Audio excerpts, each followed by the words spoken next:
here in the perimeter, there are no stars. Out here, we is stoned, immaculate. Hello and welcome. This is the C86 show. I'm David Eastaugh. As you know, we'd love a special guest this week. It's going to be the turn of Chris Anderson, who I spoke to very recently to find out more about life, love, poetry, and all that other groovy stuff. Has done a lot of musical projects, including Departure Lounge, Supermodel, Map. Also goes by the name of Crayola, Lectern. So you're going to find out more about his interests and fascinating life in music and creativity in this interview. So do take notes, there's a lot to digest. So after several minutes of interesting but casual chat, we get down to the exciting subject of the early formative years. Chris, it's over to you.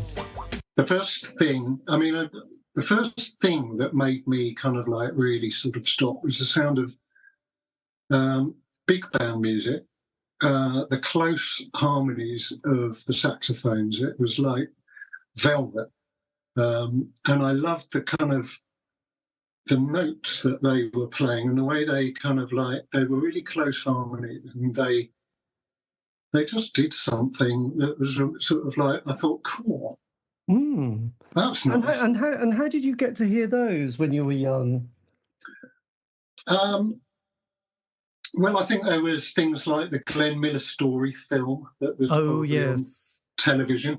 There was a dance band that they had at school, and I used to listen to them rehearsing, and then I joined them and became the leader of that band, actually. And we played some concerts while I was still kind of in the sixth form and stuff. So was Glenn Miller your go-to artist at that stage? Well, no. I mean, it was one of them, wasn't it? You know, it's because there was. I mean, from 13 or so. I mean, the thing I fell in love with before early on was probably Glenn Miller, but also ELO, other things that were going on. Did it always have to have a brass section in it? No, because I loved Gary Newman, Two Boy Army, you know, right. Adam and the Ants.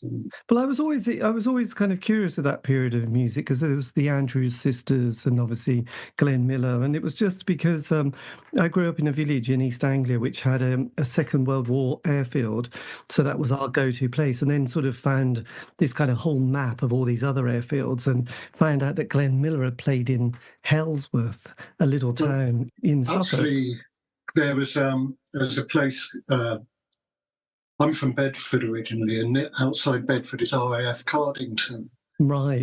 Which is where Glenn Miller was based, and our dance band played a gig there. That was quite exciting. Well, I would imagine, yes. I just seen some photographs of this, and you thought, God, that would have been just extraordinary. You know, just thinking, what an amazing concert. Yeah. And all those airfields always had their band. You know, they would have a band, and that was, again, I've seen Metfield with a picture of some musicians, and thinking, God, that's just so evocative that, you know, this little village that didn't even have any, you know, transportation, sewage systems, water systems, suddenly had an airfield with planes and then cinemas and bowling alleys. Totally. Yeah, it's brilliant, isn't it? It's just, you know, and I think when I get, you know, if I get older, I'll probably go back to dance band music. I think what I'd like to do in the end would be to kind of like just start up a dance band and play pre-existing arranged music. You know, yes, well, you play some balls and stuff like that. And can you remember? Can you remember was it Robert De Niro and is it Liza Minnelli? They were in one of those Scorsese films where he plays the band leader. Was it, which was one of those classics? Yeah, I don't know. It was quite brutal as well, but there you go. At times. So yes. So did you? Because I had an older brother who gave me a massive influence in music. He was into prog rock, and he did have an ELO album in there as well. So did you have any older brothers or sisters that played a part in your life? Yeah, my sister Sally. You know, she was really into her music. So I mean, she was into the Beatles very much. Anything with Paul McCartney in it. So, which wasn't bad because you got Wings as well. You got Band on the Run. You know, exactly. And that was one of the LPs that I heard a lot coming out of her room. We both had these kind of tiny little red and white record player things probably from Argos. Or Green Shield stamps. Yeah. And so, yeah, and I think I kind of commandeered some of her LPs. You know, there was a bit of an exchange going on, a bit of a one-way exchange. I think I probably got some of her LPs still. Yes. But also, yeah, you know, it's like there was good music coming out of her bedroom. So and what did you start playing music-wise, instrument? Well, I started learning the piano really early, about 5. And then the first other instrument apart from the recorder was the saxophone. So yeah, I played the alto sax. I still play the alto sax. Right, a bit like David Bowie. Very like David Bowie. In fact, we could almost be the same person. Yes. Yeah, Carly went strange. Well, no, obviously not, because he's dead. But yes, so yeah, the alto sax, and then I took up the oboe on the back of that, because the oboe, I mean, the thing about having learned the saxophone is that everything else is a bit, I mean, after learning the piano, learning other instruments is pretty straightforward, because you're only really, well, with a saxophone and an oboe, you're only playing one note at a time. You know, you're not playing chords or kind of like doing interesting, weird modulations. You're just playing the top line, aren't you? Or you're doing stabby bits or rhythmic stuff. And it's so it's quite easy to just go shooting on ahead with all that knowledge that you've kind of like accumulated from learning the piano. I found the sax really easy and natural to play. I didn't know they were called when I was little. I just knew they were these golden S-shaped instruments that made this beautiful sound. Right. And my mum and dad took me to see Johnny Dankworth at Wavendon Stables and stuff like that, which was outside Bedford.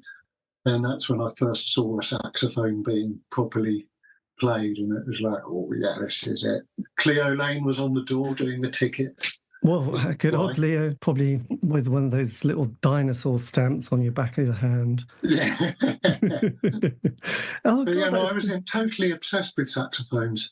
And I think that obsession just, you know, when you're obsessed with something like that, you kind of embody it. As soon as you start playing it, it becomes an extension of you. So I never thought I was particularly great on the sax, but I got lots of really good comments, which kind of kept it going along. Right. Yes, I do. I do remember in the 80s, though. I think I went to see one of those gigs that you vaguely have a memory of. Is Courtney Pine? He was. Oh yeah. I used to rehearse in the same places. He was very much on the scene. I seem to remember sitting at the front, watching him with all these other musicians doing their thing. But then we also started going to those kind of. Was it Gino Washington, the Ram? Okay, the Ram Jam band. But there was a sort of that sound and the soul sound that was coming out, wasn't there, as well? Yeah. But yes, orchestral bands. Yeah. So when you got to 16, then did you stay on and do your A levels at this stage? And I stayed on and did A levels with Latin. My mum was a Latin teacher, so I kind of got some. She would have been disappointed. Tuition. Yes, and there's no pressure, but did you get an A? No, and I got a D, and I got a C in English, and an O in French, which was really upsetting because I thought I'd done quite well. Right. Well, I found French really easy, and then I went and messed it up. And how did your mum cope with the D? That was kind of. Well, she was a gentle soul. She didn't mind. Oh, that's excellent. She helped me get into Middlesex Polytechnic, you know, filled in the forms while I sat there going, And what did she put down for you at that stage, at Middlesex? Well, I joined it as the humanities, the BA humanities degree, and that swiftly turned into a BSc in psychology. Right. So. And then of course, it was great because I moved to Tottenham to do that. So And what period was quite this? keen to get What away year from was that? 1985.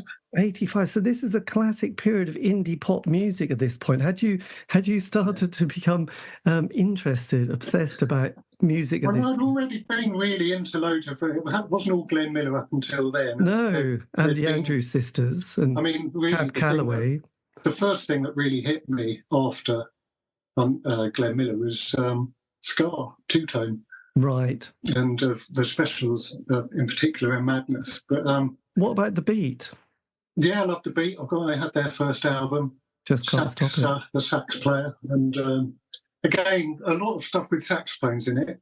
But also, I started sort of liking it on a sort of deeper level, a sort of understanding a kind of like that it was more about society and it was a bit more about justice and Yes. and stuff that, you know, I hadn't really had drilled into me at a younger age. So really, bands like the Specials really started giving me a sense of what the world was really about. And of course, having moved to Tottenham, I kind of felt it a lot more keenly. Obviously, this was years later. I was in Tottenham, but did you before yes. that? Were you at all, because the 80s? You know, we had the Thatcher years, the Falkland, the miners' strike, Greenham Common.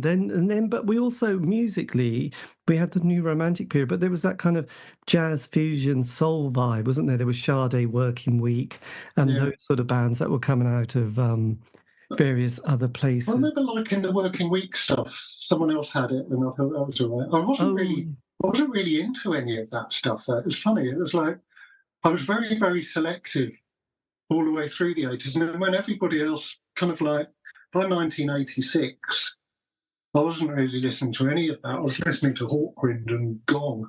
Right. And it was like, and I was eschewing a lot of kind of indie music at that point. So music, yes. Well, I mean, I'd like stuff like the Monochrome set and these kind of the Cherry Red stuff that had come out on that Pillows and Prayers compilation. That sort of piqued my interest for a while. So I sort of went down various rabbit holes. Yes. That was a rabbit hole. I mean, 199. You couldn't go wrong, could you? And it had all that classic. That was amazing. It was amazing. It was a sort of a landmark album, really. And it did have some extraordinary things on. And even if you didn't like them, you sort of pretended to like them. It was a bit like there was one of those... Yeah, you listened to them until you did like them. You did, because... That's how radio worked in those days as well. They just hammered you over the head with Like a Virgin or whatever it was until you thought, oh, I clearly like this because it's Spandau Ballet. It's stuck in my head. It's an earworm, therefore I like it. Of course, that's not the way reality works. No, my God. Simon Bates's, I don't know what it was, our song or something, our tune, I think he used to have. Yes, I know. It always ended up with, the love of his life or her life. And then he was diagnosed with something and died a week later. But this was the song, and it would be True, by Spandau. It was nauseating at the best time. I was emotionally detached. But then also there was the there was the alternative indie scene, I suppose, whether it was kind of jingly jangly guitars or sort of, I don't know, there was so many other bands. There was the goth scene, there was New Romantics, there was New Paisley. I mean, I kind of appreciated stuff like I like the Jazz Butcher. I mean, they were people who came on my radar before I left school. Yes. And I thought I was maybe the coolest guy in Bedford for liking Yes, well, Jazz quite. Butcher. And I had a friend called Nick, who was actually probably slightly cooler than me, who was the one who liked the Jazz Butcher first. But it was his elder brother, who was your age, who actually liked the Jazz Butcher. Yes. We were just trying to be. Well, there was just something magical about the Jazz Butcher, and it was like this insouciance. There was a sort of. They were quite beautiful, and their music was very cool, and they had very lovely voices. And, oh God, yes, absolutely. Pat was just such a sophisticated dude, and I did an interview with someone recently who knew him and sort of said he he had quite the background. He's quite a family life behind him, some sort of quite, I don't know, prestigious. I play in a band called Departure Lounge. We've been going for like 20 odd years, 25 years, 26, Yes. 27 years, and 28 actually. Anyway, whatever. And Tim Keegan, our singer, he was very close with Pat wrote some liner notes for one of the albums, Right. Tim's albums. But yeah, he was. Yeah, I was only a step away from Pat Fish, but unfortunately he passed away. Well, I know that was a bit of a sad story. And now Max as well, Max Ryder. Oh God, I know. That's but we're at that age, I'm afraid. It's all going to be the obituary pages in Mojo are going to be filled with people that we remember, which is going to be haunting us all the time. With your, just going back to your love of sort of the free festival movement of Gong and Hawkwind, did this coincide with sort of, I don't know, smoking dope and taking acid at this point and going to festivals? Yes, it did. Right. Yeah. No, I kind of had a major sort of change. In 1985, I was quite into weight training, and I'd entered a bodybuilding competition. My God, I was working as a bouncer at the Limelight. Oh my God. And at the Fridge in Brixton at the age of 19, not letting 21-year-olds in half the time. And I'd had a kind of background in that and martial arts and stuff. And then suddenly I realised that the life was much, much more interesting than I had been led to believe, because those mushrooms and those kind of things sort of rather took hold, especially when it came to sort of like the musical context and hearing kind of envelope filters and oscillators and modular synths sort of working in with music and kind of creating something bigger and more expansive that you could kind of walk into as a kind of environment rather than just dance along to or think, oh, this is nice and jolly. This was like something kind of like deep and heavy and just felt really sort of textural, tangible, like walking into a room.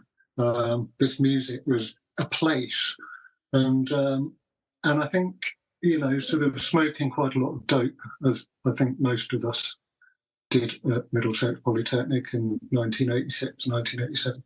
I ended up living with Osric Tentacles. Oh my God, the Osrics! That didn't help. So there was a squat in Hampstead in Ferncroft Avenue. I didn't really have much to do with them. They were upstairs. I was on the ground floor. But I knew Rowley, the bass player, a bit. Right. And they recorded their tape albums upstairs in kind of a converted attic space, I think.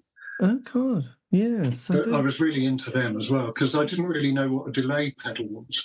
And I thought they were playing all those notes. I thought they're bloody geniuses, these guys. This is amazing. How do they do that? And then I discovered the delay pedal. And you thought, and I thought, oh, okay. They're still really good. How it's done. So did you come across at that stage? Did you start going to festivals as well? Was that on your... Yeah, yes. Well, yes, Glastonbury Reading from about 1986 onwards, I think, pretty well. Because my first Glastonbury was 87, and my partner... when The Cure played. Wow. And there was a big thunderstorm. The Bundu Boys played in 87 with New Order. But that was a year my partner went, and she went, oh, yeah, I saw this. She was saying we were camped near the Travellers' Fields, and we loved a band called Ring. And that, right, okay. I was talking to one of them earlier today. Was that Bick? Yes, it was Bick. Yes, I've been on the phone to Bick. The Bick, and obviously, and it was years later that we met, and then we started talking about our festival experiences, and It was like, oh, well, I was off watching the Bundy Boys and you were off, watching Ring. So were you starting to get into the free festival movement at that stage as well? Only in my imagination. I didn't really do the Stonehenge thing. My flatmates all went on the year of the Battle of the Beanfield, which Right. was 85, was it, or 86? Yes. They were my flatmates, and they came back quite traumatized. And after that, so that would have been a time I would have gone. I don't know why I didn't go, because they all went. But it's interesting on that point of if you ever want to watch an interesting video, Dale Vince, who's Mr. Ecotricity, he was there sort of being chased around the countryside by the police and being arrested, and he's got quite an interesting take as well. I mean, there's various footage and films and documentaries, but I never heard him being interviewed about that day and what happened to him as he was trying to escape, and it sounded like some Mad Max meets Steve McQueen in The Great Escape. Really, it was quite hideous. Yeah. It was an awful situation. Lots of families are involved and caught up in it. Yes. A lot of the travellers had children. Well, yes, and it was just a nightmare. So, luckily, it's never going to happen like that again. Perhaps. Oh, we laugh, don't we? Yeah, so much for progress, eh? I know, you have to be smart now, don't we? So, yeah, so then you were at Middlesex on your student grant, listening to Lloyd Cole and the Commotions. Yes, I listened to Lloyd Cole and Commotions and watching Betty. And were you watching Betty Blue and Stranger Than Paradise? Yes, I was. Yes, I was doing all of that. Yeah, excellent. Who wasn't? We were all doing the same thing, weren't we? Wings of Desire. Going, God, that's so deep. Yeah. I'd love to go back there and just sort of observe. Yes, the smell of patchouli. So that was all good, and joss sticks. So when did you start sort of making music in a band at this point? Well, I've been making music in band since I was about 14. So, at school we had a band called The Great Unwashed. We did our first... That is such a good name. It is, and I went and ruined it by changing the band name without telling the rest of the band. Oh, that is such a... Yeah, that was a stupid thing to do, and of course the guitarist never spoke to me again. That was it. But we did do a gig. Not really musical differences, just... No, me being a complete sort of dictatorship. Yeah, no, how dare... Well, we did a gig at Mosbury Park Golf Club variety show when we were about 14. Right. And that was our first gig. And it just happened that all of us, numbers, well, I think actually maybe a couple of them had smoked dope, but all of the songs were about drugs. We did Cocaine by Eric Clapton, Cream, or whatever. We did The Needle and the Damage Done, Neil Young. Yeah, good. And Purple Haze. God, that's so ambitious. So, and it didn't occur to us. What about The Doors? Did you do anything by The Doors? Break On Through? No, we didn't actually, no, we were quite limited. What, Purple Haze? Yeah, Purple Haze and Wild Thing, of course, But but we did a gig to these kind of. It wasn't a posh golf club; it was sort of a community golf club. I suppose the people who were there thought they were posh, but yeah, this was the 80s. What the hell were we doing there, and why did we choose to do those songs? And it's one of those things. There are no photos, but I know it happened. We were talking about using photos for our memory. Yes. I just have the memory of it happening and it being slightly underwhelming experience. Didn't quite get the adulation we were hoping for. Didn't get booked for their Christmas bazaar. No. No. And then we went on to play a gig to some real punks at Cranfield sort of Scout Hut. There was a fanzine called Premature, and they were real punks, and we played sort of these, very young people playing sort of hippie music.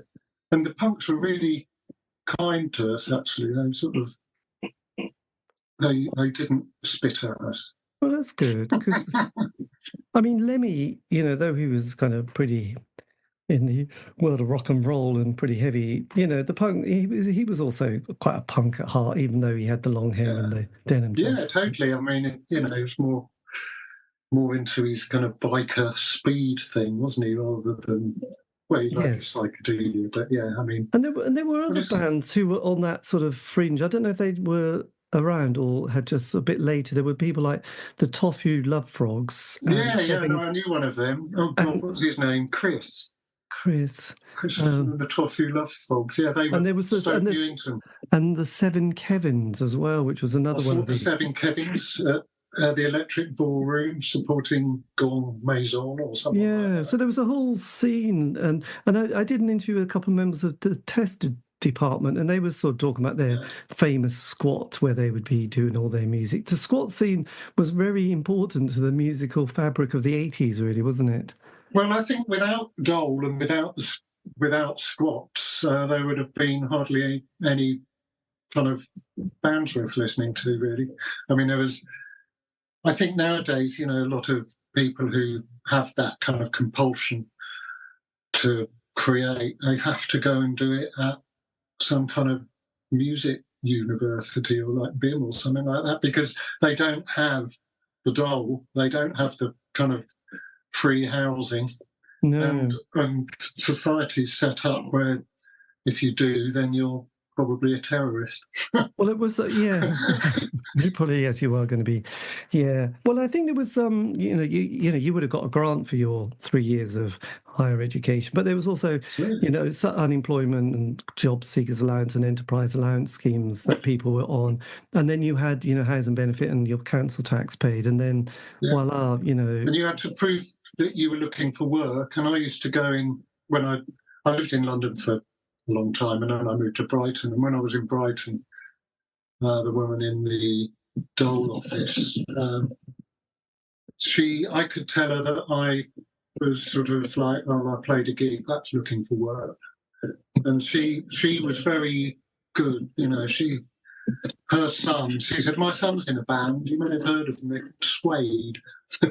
And I think he was the bass player. Is it Matt Osman? I don't know. But I think it was, anyway, one of their mums. And she was really lovely. She said, you boys, you work so hard. Thank you. Thank you, yes. So, yes, that kind of kept us going until the next review, for reviewing our kind of like old status. So what happened after the Great Unwashed then? Well, the Great Unwashed, I then organised a charity rock concert at my school and changed the name, and then they never spoke to me again. But after that, I went to Middlesex Poly, and I briefly joined a group called the Funkin' Bar Stewards, who all comprised of bar stewards. Right. And, including myself, because I worked behind a pub in Edmonton at that point. And I played the sax in that band, not for very long. I think we did a gig, maybe two. I think the guitarist, Winnie, had won rock school, so he was the sort of cool one. Yes. Well, and then I joined this Anglo-Australian group called the Wilder Shores, and they had kind of members of, they used to play gigs at places like the Canterbury Arms and Brixton and the Cricketers at the Oval. I saw them before I joined them, and they were kind of linked in with the kind of Saints, Laughing Clowns, birthday parties. Right, Chris Bailey. Yeah, and Louise Elliott, who played the sax in the Saints and the Laughing Clowns, played some sax in the Wild Shores, and Geoffrey Wagner, the drummer from the birthday party in the Saints and the Laughing Clowns, he did a stint in the Wilder Shores. But I kind of came in as the new boy towards the end, and then we did a few gigs, and then that band morphed into what became MAP, which was my first proper band, which I kind of sort of took quite a lead role in. Right. And that was all about playing in impossibly stupid key signatures and what they used to call bendy prog music, sort of prog punk. Yes. A label that nobody liked at all because it conjured up images of being annoying. But yes, and so that's how we ended up on the Cardiac radar through a fanzine called Organ Fanzine, who kind of took an interest in us and I guess sort of set up some nice gigs, and we played some. That's when things started. That's when we thought, actually, yeah, I'm going to let the blind faith kick in now, and this is what we do from now.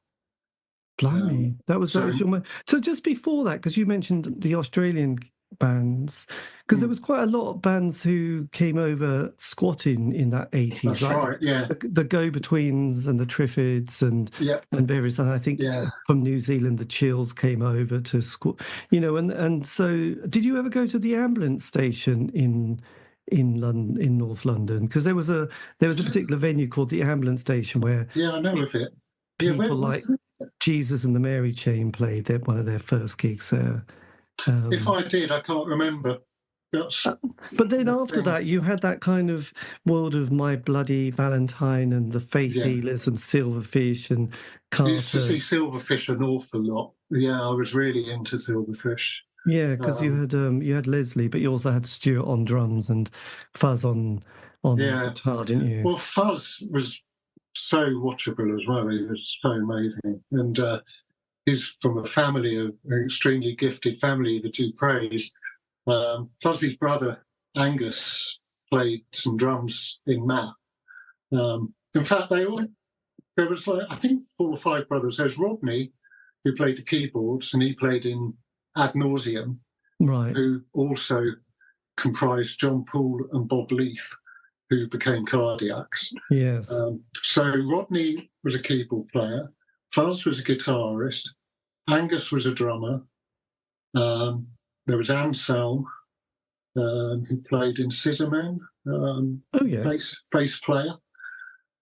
And they some of them formed a band with our other drummer Simon called the Instincts. 2 words: INSTINKS.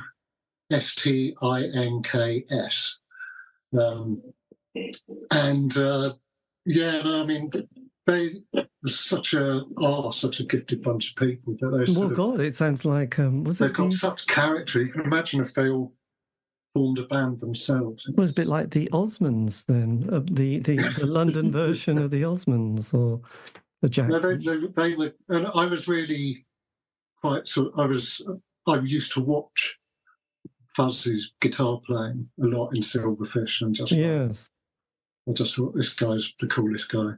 Yeah, well, no, and Leslie, of course, was amazing. She was just very charismatic, really, on stage, wasn't she? At that stage, they just had an amazing brilliant performance. Yes, well, I saw them supporting My Bloody Valentine at the Norwich Arts Centre, and was a bit like, God, this is the best band in the world, Yeah, and then we had bands that kind of came sort of around that time. No Means No. Oh yes, they did an album with Jello Biafra at one stage, didn't they? That's right, The Last Temptation of Reed, something like that. Yeah, but they were, again, they did something very special to my synapses, and even Henry Rollins at that time, I quite enjoyed his sort of solo stuff. It was so angry that it was funny, It was like the kind of Map was like that. We were so angry that we didn't even know what we were angry about because we were too angry, too busy being angry. and there was this, it was almost comedic, this kind of like the sheer impotence of our anger. But you had bands like there was a band called Terminal Cheesecake around. Yeah, well, Angus, who I just talked about, was their drummer as well. Angus, Fozzy's brother. Right. So he drummed in Terminal Cheesecake. He now plays something else in RDF, Radical Dance Factory. Oh, RDF, yes, because there was all those. There was a whole sort of Bristol had a bit of a reggae scene, didn't they? The Rhythmalites. Yeah, right, yeah.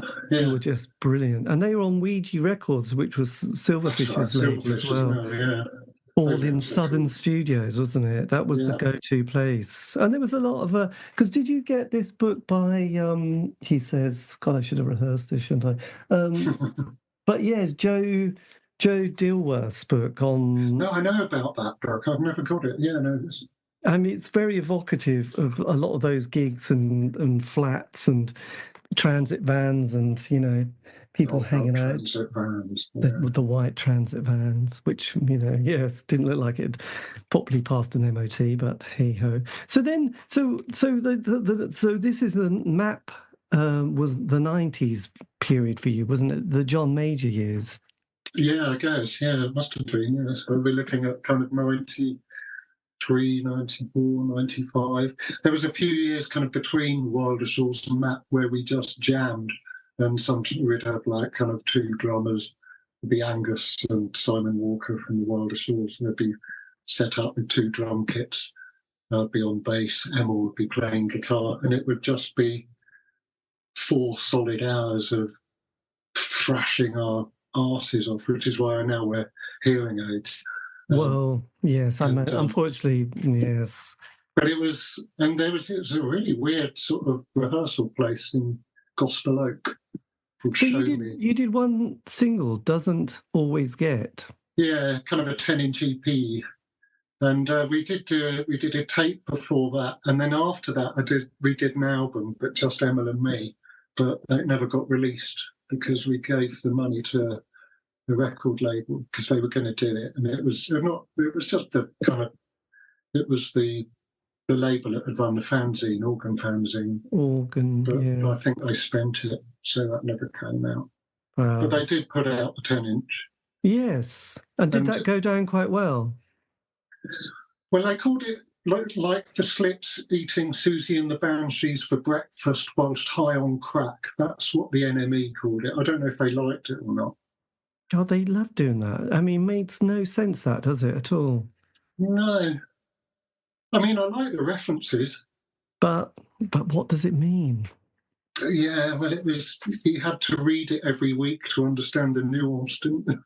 I would always miss the first 2 paragraphs because they were just gibberish rubbish. And you think, well, yeah, but to the point. It's like, well, the music, just give me an idea, because you couldn't just go and stream it quickly and have a listen. And you thought, I'm not sure, I still have no idea what they're talking about.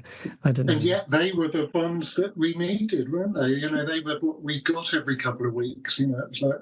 Well, it was kind of interesting, that period from the 80s and 90s, because you did have 3 weekly music papers, which had Sounds huge. Was my favourite. And Melody Maker as well, and NME, and then you had the John Peel Show and Janice Long, Kid Jensen, and and then every city and town had an alternative indie night. Did just help bands go, well, we can get a transit van and we can pretend to be on tour and just play the circuit, and it was brilliant in so many ways. Did you play in a band? I didn't play in the band, but I went to the Norwich Wild Club a lot to see these bands. And if I could say something to my younger self, it was like, just go to all of them. It does, for $2.50 or £3 to see 3 bands, and they're all well-known bands now. But you just thought, you just missed. That was the moment, wasn't it? And that's there was. I remember like a baby Stone Roses came and played at Middlesex Polytechnic when I was there. That must have been sometime around maybe 1987, 1988. Right, yes. And I think I was working on the event in some capacity. But it was like, you don't really notice things, do you? Because it's... And then later you go, oh, yes, they played at my thing. Yes. It's yes, I know it's quite slightly frustrating knowing that one missed some classic moments. You're probably missing loads still, Yes, well, absolutely, and well, it was always with John Peel. John Walters said, his producer, just said, when John Peel reaches puberty, we're in trouble. And I think, in a way, to be into pop music, you have to still be that 16-year-old wanting to hear that 7-inch single, isn't it? That 3 minutes of, pop enthusiasm. Yeah, it's being able to kind of plug your heart into that place. That absolute, and it's mostly when you hear people being very dismissive, like there's just no good music anymore, and you think, actually, that's not. You feel like that's just what an old more person. Good music than ever, isn't there? But I'm sure there is, but we don't know where to go, and we're not that bothered, and there's the sheer amount of it's overwhelming. Isn't it? Yeah, and finding someone to curate it and find out where to go to hear it. So I was very lost when John Peel left, because it was like, oh, I don't know now. Yeah, no, I'm very much the same. It's like a kind of we need those people.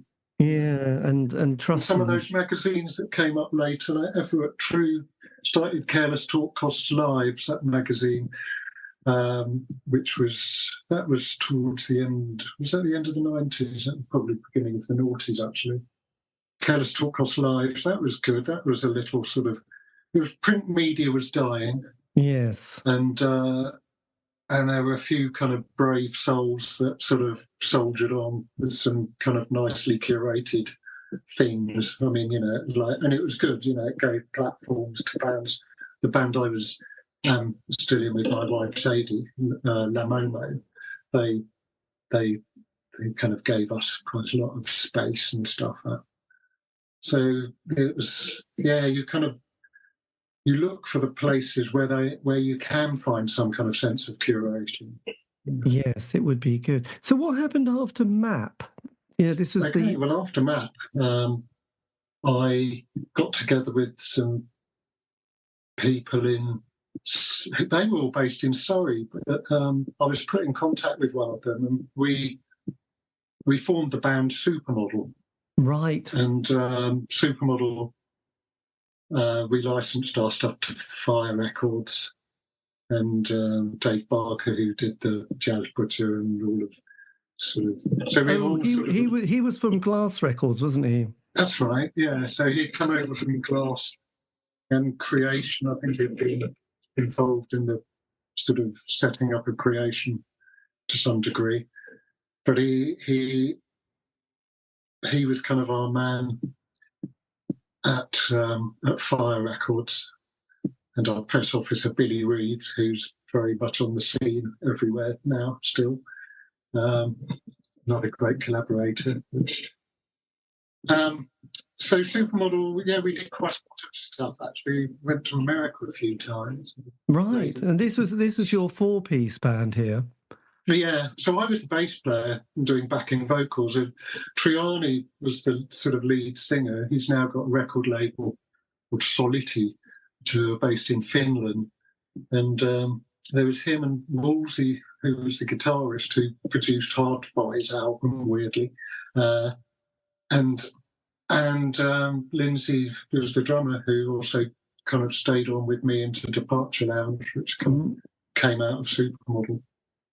Supermodel, we had a single called Penis, Size and Cars, and we did 3 albums, and of course having a single like that brought us a little bit of attention. Yes. From the police, actually, while we were making the video, because when we were doing a video, we shot everything ourselves with our friend David, who had a camera, and part of it, there were these kind of kids hanging around. They said, "Can we be in your video?" And we're like, "All right." Put this leather jacket on and look hard. And I think this boy was about 11 or something. And so then he goes off home and says to his dad, "Oh yeah, I've been in a music video."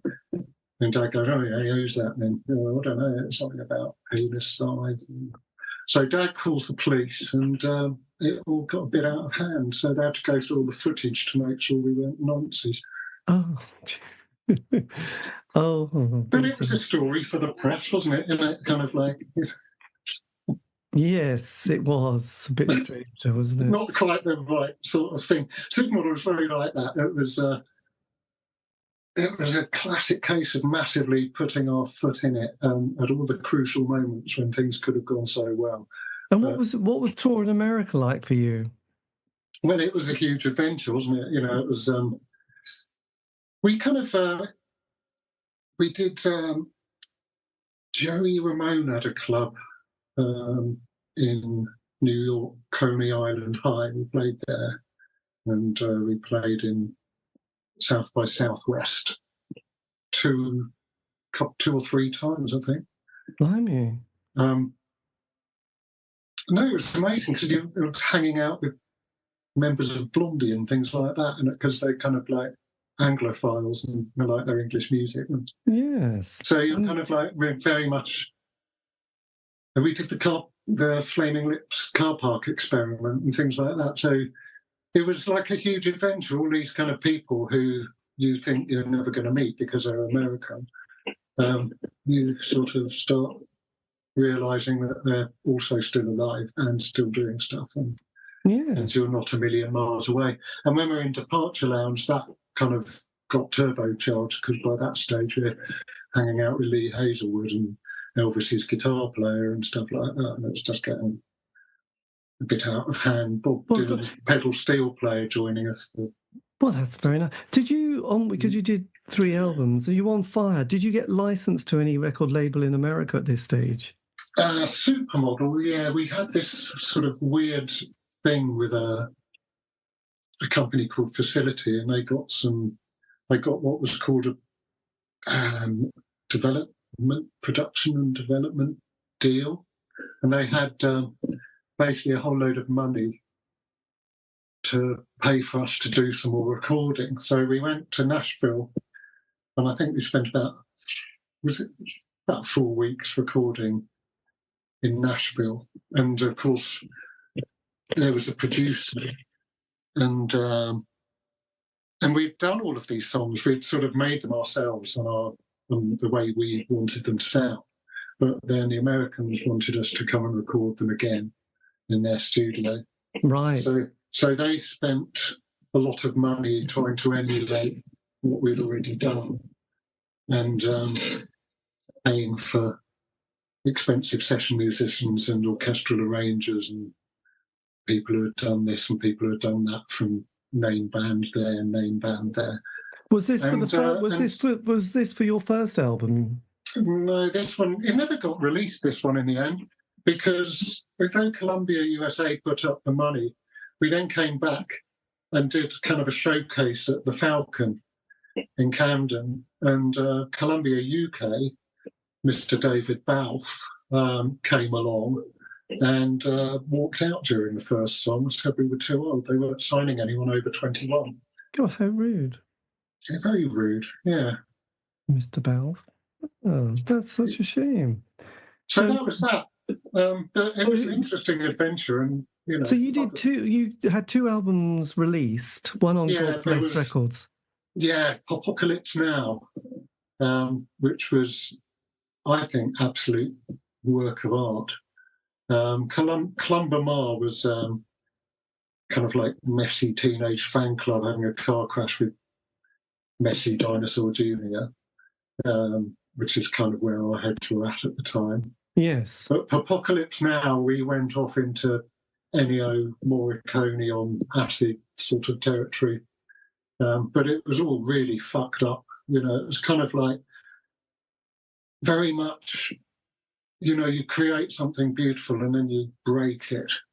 And that somehow imbues it with a soul. Yes. A different kind of a soul. I mean, I get this with listening to Sparkle Horse and people like that, where there's something that's inherently broken. It's painstakingly well recorded, but there are all these sort of sounds and broken things going on within that sound. So will we ever see the 3rd album, do you think? Well, I think, you know, Cherry Red mentioned something, but that kind of went a bit quiet. I mean, we're not terribly... I mean, we are responsive. We're sort of like, yeah, go on then, and then we kind of go off the boil. And so things go off the boil because we're all busy, aren't we? You know, with other things. Yes. I think when it came to it, I mean, I really like a lot of those American recordings now, but it was not really entirely what we were about. Some of it was, but they had this thing about us playing in the pocket, in inverted commas. So as a bass player, I had to play kind of in the center of the beat. So we were being produced, and it was like, if they're not careful, they're going to turn us into Green Day or something, which we're really not. We're not that at all in any kind of way. And even that is a kind of like the next stage down from that is Busted or something like that. Or McFly. Don't turn us into something like that, you know. A boy band. There was a sort of, a 30-something boy band at the time. On speed. Playing in the pocket really well.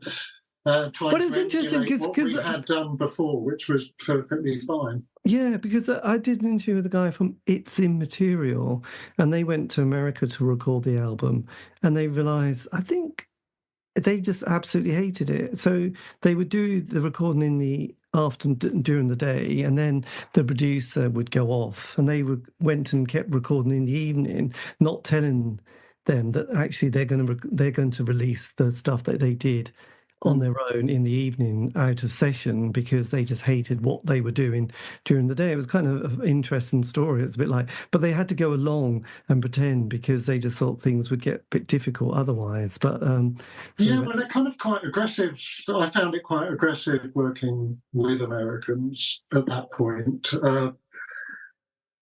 There was very much we were kind of given a pep talk when we got there. It's like, you know, first of all, they kind of lure you in with, "We love your stuff, man. You guys are so cool." Blah, blah, blah. And then when they got you in the studio, it's like, okay, so what we say goes. And if you don't like it, you know what you can do. Yes. Do you know who was your producer for that third album? Well, the American stuff. Yeah. There was a chap called Joe Baldridge. Nice guy, but he was working kind of in partnership with a kind of manager fella called Mike Dixon. And, you know, these are kind of, Mike Dixon's quite a big shot. He's kind of behind Ron Sexsmith and people like that. And we kind of disgraced ourselves at South by Southwest the last time we played there. We were due to go on to LA and play at River Phoenix's club.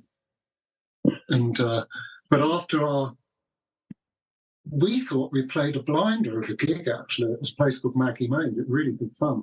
We thought it'd been great. It was really messed up and everything was getting thrown around a bit, but it was exciting and there was a lot of laughter and stuff and fun. But I think Mike had brought down loads of industry people and they were expecting to hear the songs that we had recorded, and of course we're singing songs about kind of ruder things. Well, yes, and he was really embarrassed, and he phoned me up at about 3 a.m. later that night and said, "I'm calling the rest of the tour off. We're booking your flights. You're going home." Blimey, he was in a strop, wasn't he? Yes. Yeah. I thought, you fucking prick. Yeah. But I was scared, you know, kind of like there's a lot of guns in Nashville. Yes, well, I would imagine it's kind of part of the culture, and it's, you had started to push him to that point where he could have been a Phil Spector, couldn't he? I was starting to feel that things could get a bit hairy. I mean, that was probably me being paranoid as well. Yeah, the drugs don't help, do they? But all the same, yes, they're a bit like, my God, this could end. And also that 90s period in America was weird because we started with, you know, like, I don't know, Kurt Cobain, and it was all very groovy, wasn't it? And we ended with Woodstock 99 with, you know, the Red Hot Chili Peppers and Limp Bizkit. And isn't it funny how everything sort of slowly became sanitized and just marketed as this kind of, and then it ended with that. So then that obviously was all over. So you sort of on the third album, obviously the band had enough at that point. Did you then What was your... Well, we did Apocalypse Now, which was, I guess, the final album, really. And we, it cost something like 25 quid to record, and then we mastered it at Abbey Road, which was really funny. And at Abbey Road, we had a conversation saying, "This is kind of dead, isn't it?" And it was generally agreed that, yeah, probably. We'd had our chances, and there'd been quite a few actually. And it was funny. I loved Supermodel. It was such a laugh. God, you need to write this book, don't you, on this point? Well, we then became... Well, Lindsay joined up with Tim Keegan, and Tim Keegan had a band called Homer, and it became the Homer Lounge. And then I joined, and it became Tim Keegan and Departure Lounge, and then that became Departure Lounge. And Departure Lounge, we had quite a good run of events. Again, going quite a lot of stuff in America, did tours with the Go-Betweens, actually, and who became friends with Grant and Robert Forster. We did quite a lot of stuff with them. A lot of stuff with Robin Hitchcock, did a tour. Oh, God, Robin. Tim was Robin's kind of right-hand man for the years preceding me joining his band, so Tim already had a relationship with Robin. Right. So we did a big tour with Robin across America and a couple in England. And I think I picked up quite a lot of ideas from watching Robin, which I wasn't really aware that I was picking up. But that was an interesting time. And in America, everybody treats you so nicely until they get to know you, and then kind of then the ugly stuff starts happening.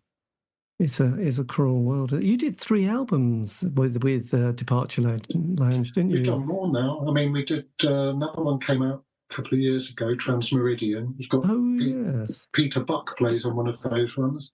Again, through Robin, because Peter was friends with Robin.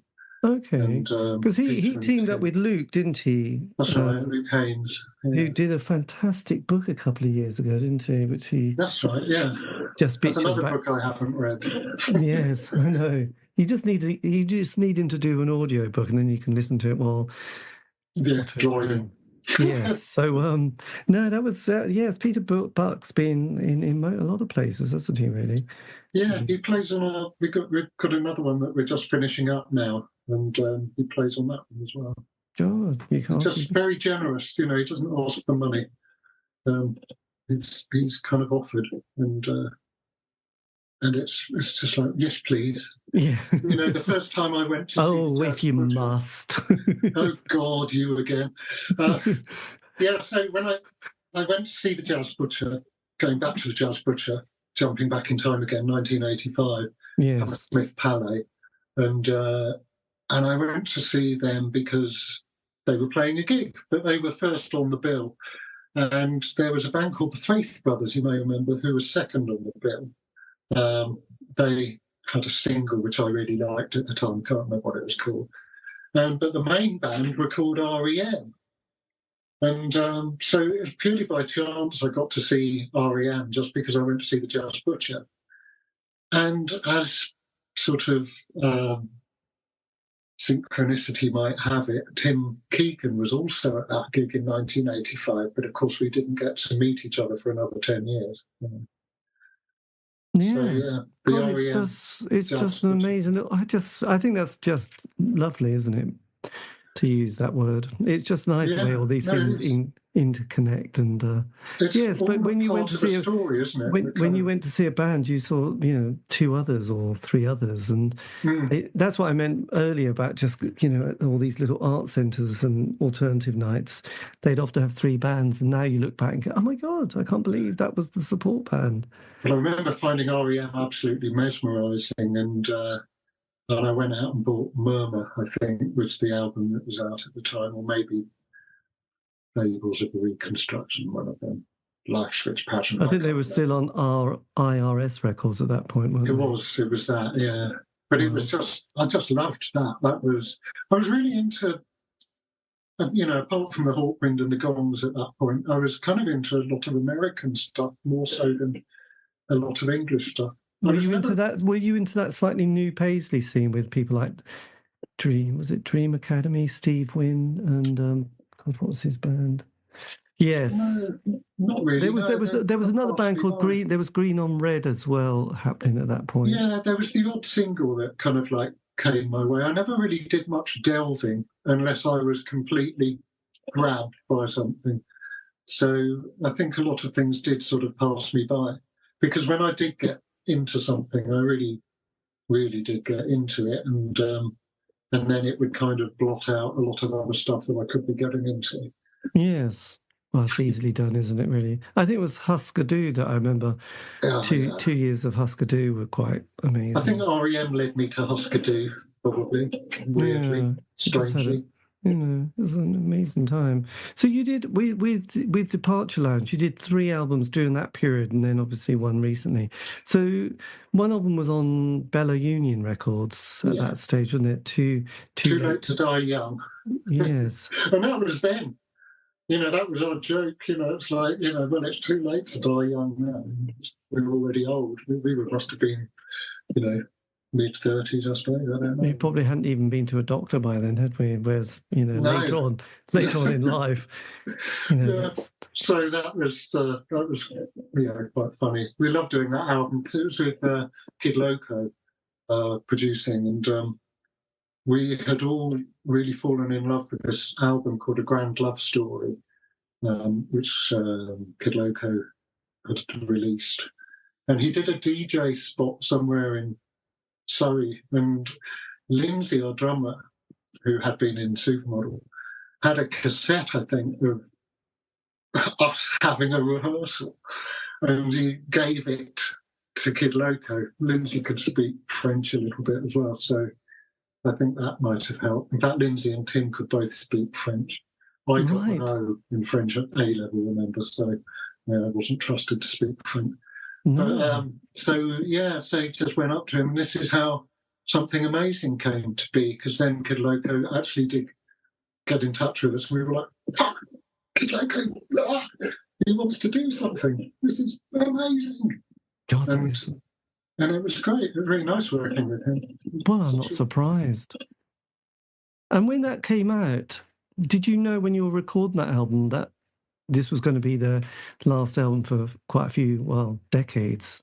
No, we thought that this was kind of like the beginning of something bigger.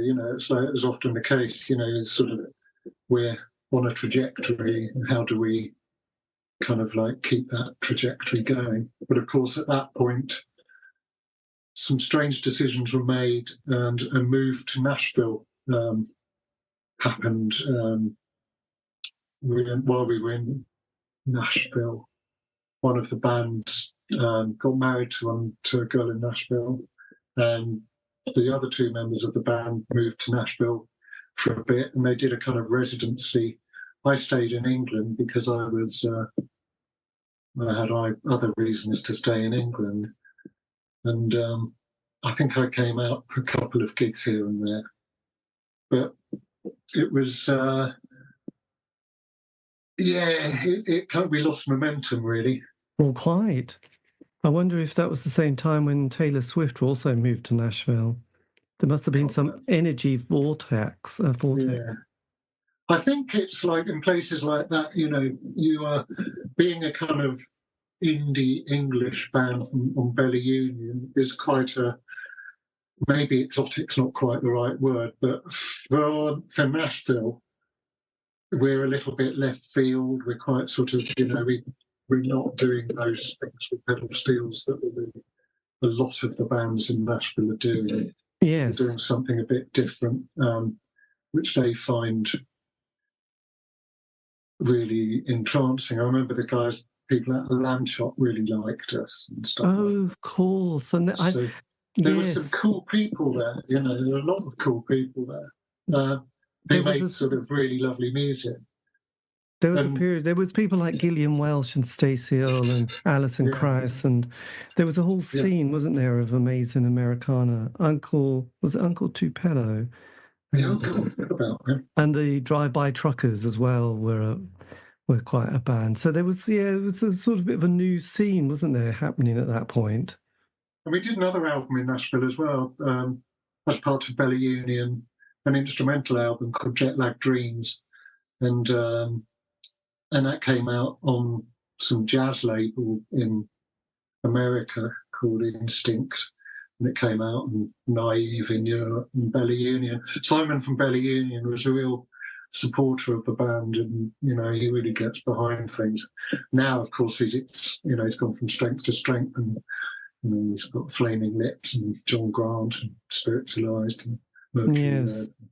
And I have sort of like my friendship with Simon has endured over the years, and Simon released a Lost Horizons album, his band, Right. and I played in that band as well. So that was before lockdown, I guess. Blimey, there you go. So what then, with them in Nashville and you not in Nashville, then where do you go for that next period of your musical journey? Well, at that point, I'm getting busy with my wife doing our band La Momo, which is a secret band, which is great. We've recorded lots of stuff, Gordon Raphael's recorded some stuff, Kid Loco. We've recorded some stuff on the barge at Twickenham. Ian Brodie let us use the barge when he used to own it from the Lightning Seeds. Ian Brodie's always been supportive. Well, nice.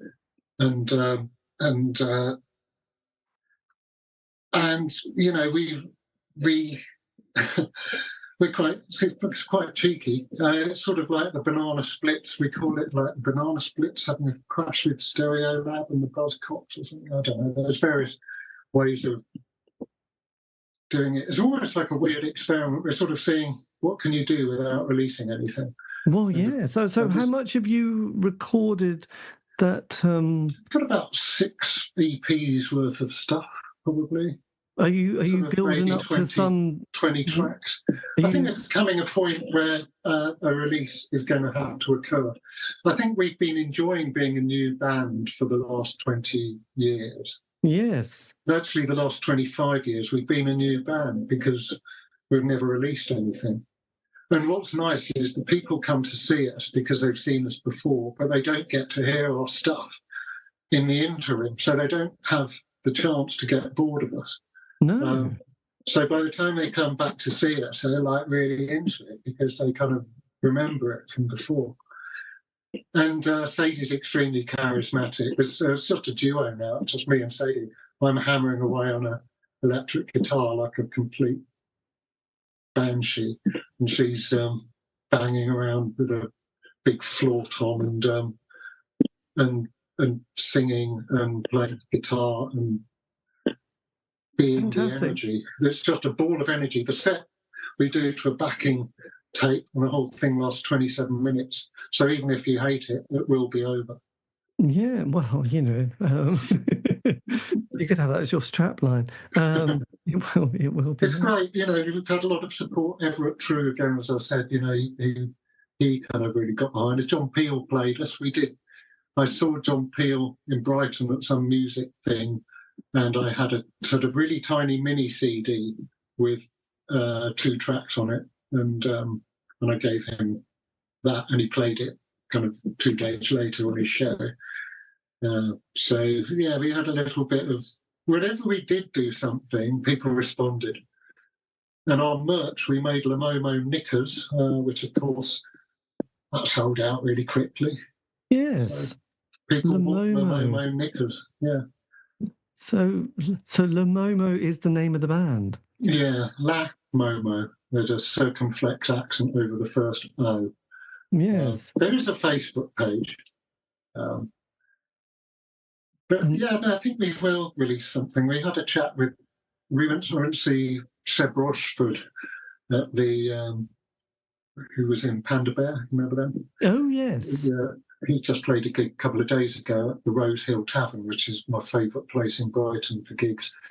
And the Rose Hill have got a little label, and La Momo did a gig there quite a while ago, and the people who run it saw us when we came in a couple of days ago. We're like, oh my God, it's you guys. We've got to do something. So maybe we'll put something out with them. Blimey. And then we won't be a new band anymore, so we'll have to split up. Yeah, well, don't do musical differences. No, it'd be something more explosive, I'm sure. Yes, my God, that'll be so dramatic. Yeah, so but then... We'll make sure we release everything first, I think. Yes, a sort of special CD box set or something. So, yeah, there was that, and there was also a band called Celebricide that I joined. And in many ways, Celebricide is the most... I don't know, it was an incredible band. I saw them before I joined them. There was a different bass player called Paul, and then I joined as a bass player, and he left. And that was some heavy shit. Celebricide. We did an album called See the Bad Nurse Make Disease, yes. Which is something that George Bush said played backwards. Can't remember what it was that he said, but there's a story online somewhere. But Celebricide was quite a band. You know, Nick Cave used to come and see us, and it was definitely, we plumbed a sort of scene. I think someone compared it to sort of pulp with kind of like Roxy Music and The Fall or something like that. But it was dark, and really quite funny as well. Right. So you had John on drums at this stage. John Paul. He Yes. did do a stint on drums. It was really, the main drummer had been Emily, and Emily was really the kind of like beating heart, you know, being a drummer of Celebricide. Emily had a baby, and so John joined while she was kind of pregnant and early parts of that. And then after that, we didn't kind of like do much. We kind of like fizzled out. And what about Sadie? Was she on? Sadie played a couple of things on the album, yeah. So she can't remember what she did now. It may have been a bit of vocals, yeah. Yes, she did. There was a song called Sex Is Not Enough Anymore, although I think that was Emily doing I can't remember who was doing backing vocals. But I really recommend anybody listen to Celebricide because I think it's absolute genius. Right. Top tip. Bloody amazing. I still have those songs going around my head. They haunt me. They're so...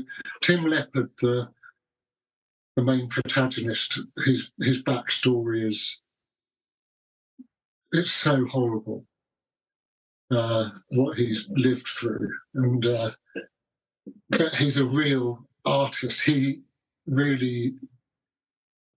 I don't know. If ever there was someone who was the real thing, it's Tim Leppard. Right. Is he still with us? He is still with us, yeah. And him and Steve Barber, who was the kind of musical brain behind the band, really, they just had this couple of years where their collaboration was untouchable. You'd turn up to a gig in Celebricide and you'd really feel like you'd just stepped into some saloon bar in the Wild West and you were the bad boys coming into town, without it being a cliche. I know it is a cliche, but there was just something about us that just felt dangerous, subversive, and beautiful all at the same time. It was really proud to be in that band. Yes. God, that's... But the same with Lamoma. I mean, we're really proud to have been in that band. Again, I joined, the band existed before I joined. And they were an all-girl band, and then I went and ruined it with my bloody chromosomes. Yes. It's tricky, isn't it? It's tricky. So then what happens after that musical adventure? Well, Crayola Lectern was sort of being born. It was a long, protracted birth. But I had a piano. I got a piano in the early 2000s and was just playing it a lot and not thinking about what I was doing. I mean, I've never really thought about the writing. That's kind of like a dream state. So But as you kind of like, you're slowly and surely building a bit of a body of work. And I was sort of like learning to be a songwriter, but without consciously thinking about it. It was sort of a subconscious, unconscious process. I was like, I wasn't trying to do anything. But then one morning I woke up with the word Crayola Lectern, 2 words, in my head for no reason at all. And I just thought, oh, that'd be a good name for an artist thing if I ever wanted to do some piano stuff. And I was really into Robert Wyatt by this point. I've been hugely affected by Robert Wyatt in the early 2000s. And people like William D. Drake. Oh, yes. He was also in the is he a distant cousin of Nick, isn't he? He is, yeah. And second cousin, I think. And I was enthralled by his stuff and the stuff he did in Scenes and, of course, Cardiacs. And his character, I just found it absolutely magical. So I was sort of like, there was this feeling of Robert Wyatt, William D. Drake, and Sparkle Horse. Right. And they were my obsessions. They were my 3 musical obsessions, you know, to the exclusion of a lot of other excellent music. And inevitably, without meaning to, I think I sort of harnessed some of the things that they were doing, even if it wasn't the music, something to do with their spirits or something. It was about kind of like feeling a sense of belonging. If I could only bring William D. Drake and Robert Wyatt together, I know that William D. Drake likes Robert Wyatt. I don't know what Mark Linker's liked from Sparkle Horse. I don't know if he ever heard Robert Wyatt. Right. But I saw him play once. Robert Wyatt? No, Mark Linker's. Right. I went to Robert Wyatt's house where Robert and Alfie, Robert's wife, who's his manager and also writes a lot of his lyrics, I'd been sending them my Crayola Lectern albums. And I sent them the first 2. And I always got a postcard back from Robert. And Alfie writes his lyrics. And I kind of got chatting to Alfie a lot more in lockdown and asked her if she would be interested in doing any artwork, forgetting that she's an octogenarian who's kind of like got her own health issues, as a full-time carer for her husband. And so she said, well, no. But send me some stuff, you know, I quite like to hear it, you know, I like the other bits. And so I did. And she was very responsive, and we built up a really beautiful, for me, correspondence, where she told me what was going on in her mind when she was listening to some of the music, pictures that were coming up, talked a lot about her life and Robert, and we became friends. And in the end, she just presented me with some work that she'd done that I could maybe use for the album cover for my 3rd Crayola album, which she had done on an iPad because someone had given her an iPad for her birthday. Right. And because she was sort of struggling with doing collage and painting, this seemed like a new medium for her to be able to do something. So she was literally just trying it out, and she just did some Disaster Moon sort of ideas and sent them to me. So I'm like, right, they're going on the cover. Because I love her work. It graces all of Robert's covers. She's done, I think she's a Fred Frith album. She did an Ivor Cutler book, children's stories. But But she also does a lot of Robert's lyrics, and they're just, I kind of slightly idolise them, I suppose. I think they're, I don't know, they're sort of like, well, don't tell them this, but they're my surrogate parents. They invited us to their house, me and Sadie, and of course their politics are fantastic and align very much. Certainly with Sadie's family's kind of background, they're really similar to hanging out with Sadie's family. So we all felt very much at home when we came in. Alfie made us a stew. Yes. We were there for a few hours, and it was my birthday. And Alfie gave me a print of the artworks he did for Sleep, which is one of Robert's albums. And I couldn't believe it. I was sitting there at a table with my number one hero for 4 hours. And it was nice. It wasn't weird. It was just normal. Yes, because I remember listening to John Peel during that early period where he would be playing a lot of Ivor Cutler, but also that he was Robert Wyatt's Pigs. Remember? Yeah, Pigs in there. Oh God, that was amazing. Yeah. I know, and there was it was just a great period. I mean, I loved the way Peel would always just pull a album, like that, and you'd get to hear quite a lot of it, wouldn't you? Over that, it was all about character, wasn't it? Individual character again, to be yourself. It's like, and John Peel sort of recognised that. We listened to some really weird stuff, didn't we, in those years? Well, yeah, and it was also stuff from he played a lot of Welsh bands, actually. Gorky's Zygotic Monkey, I think. Well, it was Daft Bluggy that I remember him playing. Oh, right, before, yeah. Right back then. And it was just kind of like amazing. Like, it was, he curated Welsh language stuff. Yes, I was fluent in Welsh after that. No, I wasn't. But So then, with this project, that was the Fall and Rise of, which was on Bleeding Heart Recordings. Yeah. So that came out. So was that the main project that you were working on during that particular decade, or were you working on other bits? Yeah, when I was still doing Le Momo. I was still doing Coming to the End of Celebricide. I was still doing. Departure Lounge never split up, but we weren't really doing anything. I was doing bits and bobs with other friends and stuff. And when did you run into Bick at that stage? Well, I've known Bick again since the days of Matt. So again, this goes back in time.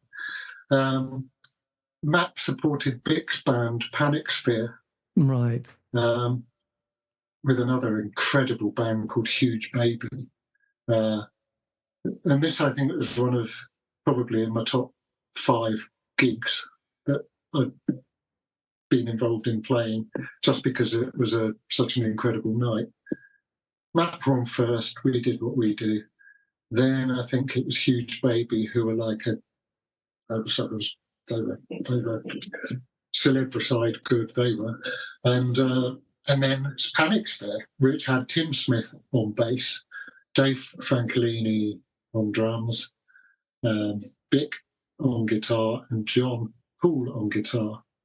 And it was like being attacked by sharks. It was they were incredibly funny and extremely dangerous at the same time. It was like really out of control, but somehow they were very fast. Their chops are extremely developed. These are people that play things I can never dream of playing, but they don't seem to find it difficult.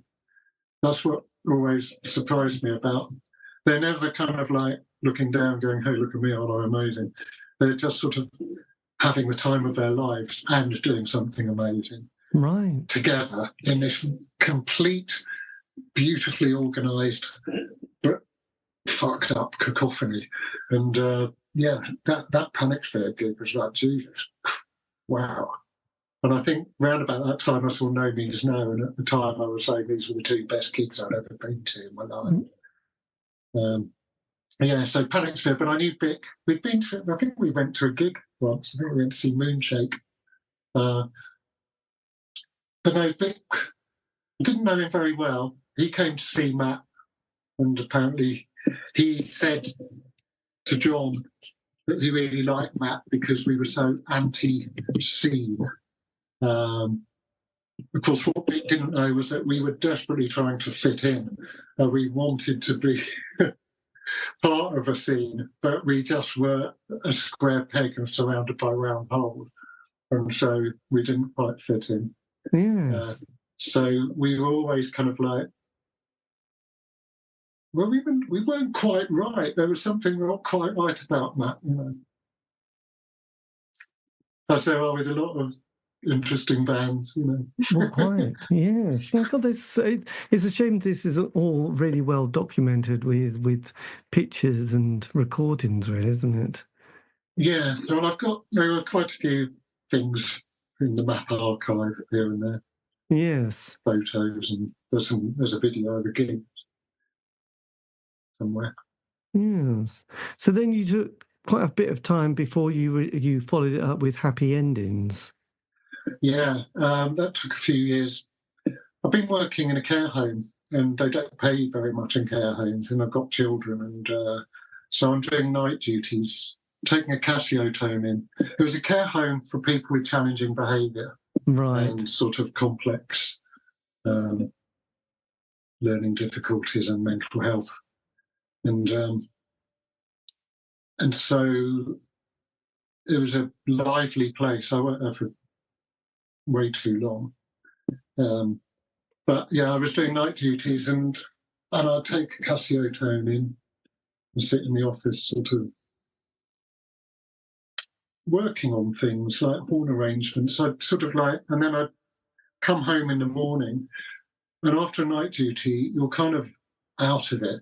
But you're in a good place for creativity in a way. And so,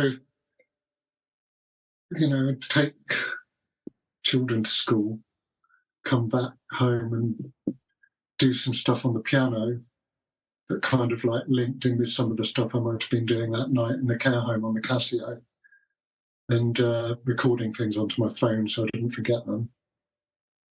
But not being fully aware when I'm doing it. I think this is really crucial about the way I work, is it's kind of like sort of I'm not dreaming, but you know that bit before you fall asleep, hypnagogia, I think it's, you're capturing things.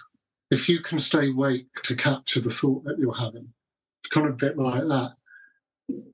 But also just letting your hands do the finding the sounds rather than your brain. And your brain either goes, oh no, move your finger, or it goes, oh no, do that again. Maybe move that finger now. And then right. Back. So it's kind of like, it's very not forced. And I think that's another reason it took a long time. I'm really glad it took a long time. I think having that limitation of no money really served me well. Because otherwise I think I would have just come out with a bunch of songs which I didn't really believe in. There's something very real about all of my albums to me. They just seem like the most real things I've ever done. They feel like a part of me, definitely. Did you go in the studio and record those all in one session? Was that over a period of time, Happy Endings? No, Happy Endings, some of the pianos were recorded in studios, different studios, where I could afford. Sometimes I'd be doing a session. I did a session with my friend Greaves. We did a project called The Helicopter of the Holy Ghost. And on one of those sessions, Greaves paid for the, Billy Reeves, he paid for the session. And he said, well, you do a couple of your piano things. So he kindly helped finance a couple of the piano parts. And then when I had piano parts recorded, I'd take them home and then start building the arrangements up at home. And then John Paul was involved in those records, and he took on quite a large role when it came to sort of keyboards and some of the production values. So John plays a very crucial role in that. And Alistair, the trumpeter at the time, he was just playing cornet and trumpet, but his soul just sort of brought all of those ideas very much to life. Yes. And Alistair and John are such different people. It's a really sort of a very diverse trio of individuals coming together. I've always loved it when people who play extremely aggressive music play something beautiful.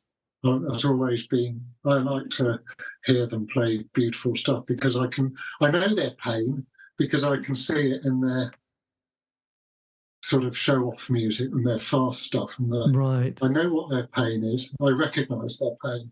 I just want them to just like sit in their pain and do something which is not trying to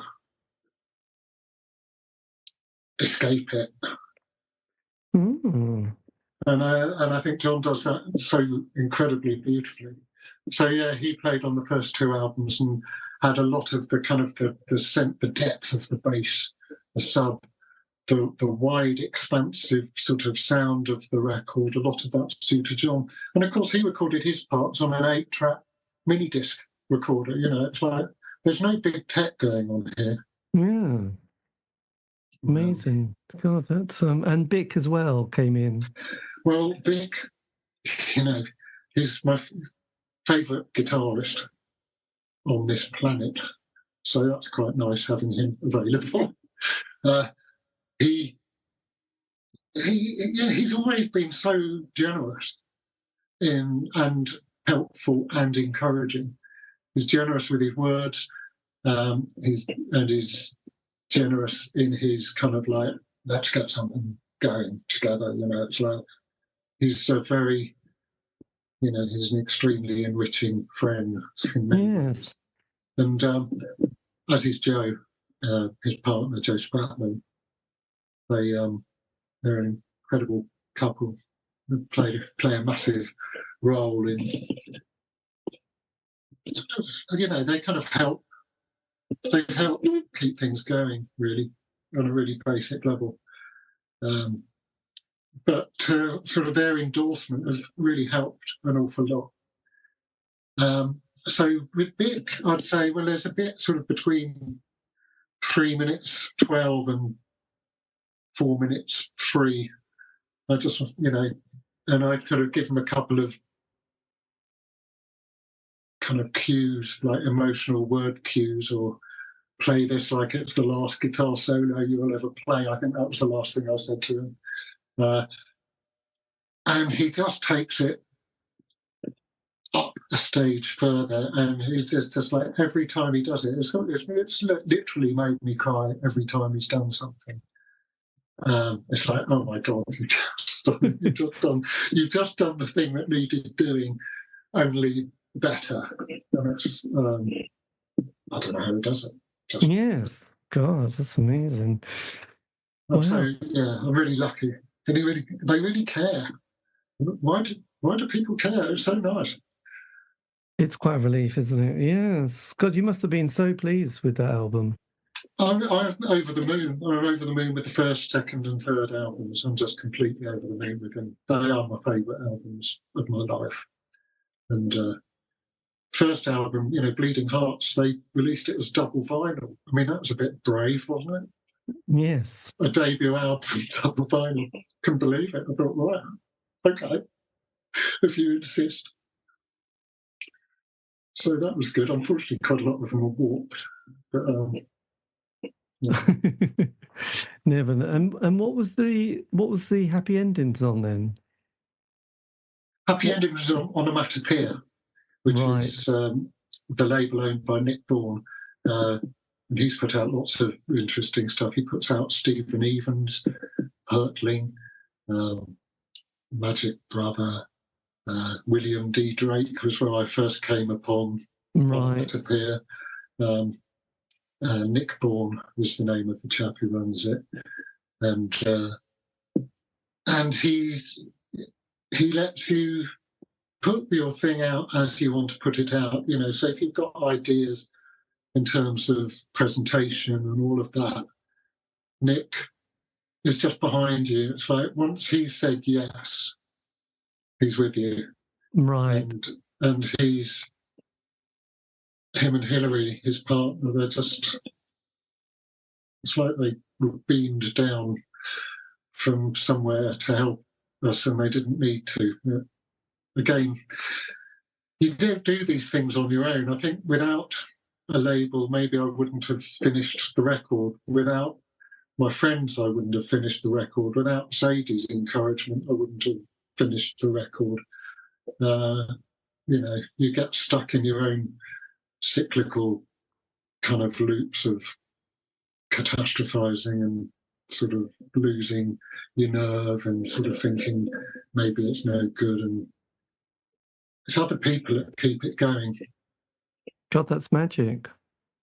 Yeah, I'm extremely blessed, and I'm aware that a lot of my friends who do release stuff, they don't have all of those things, and yet I'm the one that does the moaning.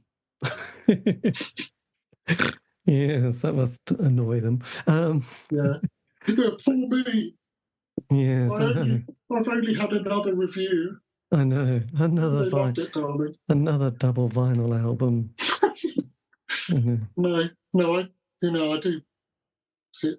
I do recognise how incredibly fortunate I've been. So last year you brought out the third album, didn't you? Disaster Noon. Yeah. So what are you sort of working on at the moment? Is there the next project in the pipeline? Yeah, at the moment I've got a few things.